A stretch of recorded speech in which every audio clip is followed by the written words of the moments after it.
A recent ILO report highlights that half of the global population lacks social protection, with over 90% in climate-vulnerable countries unprotected. This critical gap exacerbates vulnerabilities amid the climate crisis. More details in the following report.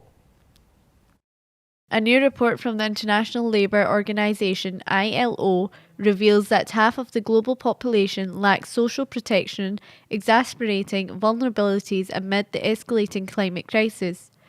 Over 90% of individuals in climate-vulnerable countries are without any safety net, highlighting a critical gap in support for those most affected by environmental changes. According to the World Social Protection Report 2024 to 2026, only 50% of the global population has access to at least one social protection benefit, leaving 3.8 billion people, including 1.8 billion children, without coverage. ILO Director General Gilbert Hongbo emphasized the urgency of addressing these disparities, stating, "The climate crisis affects us all and represents the single gravest threat to social justice today."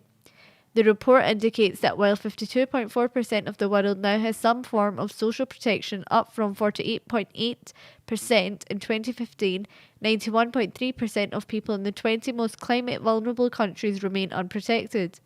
This stark divide reflects a deeply unequal global landscape, with 75% of individuals in the 50 most climate-vulnerable nations lacking any form of social safety net. Children are disproportionately affected, with 76.1% lacking effective social protection coverage. The ILO calls for urgent policy action and increased investment in social protection system to address these gaps and support climate adaptation.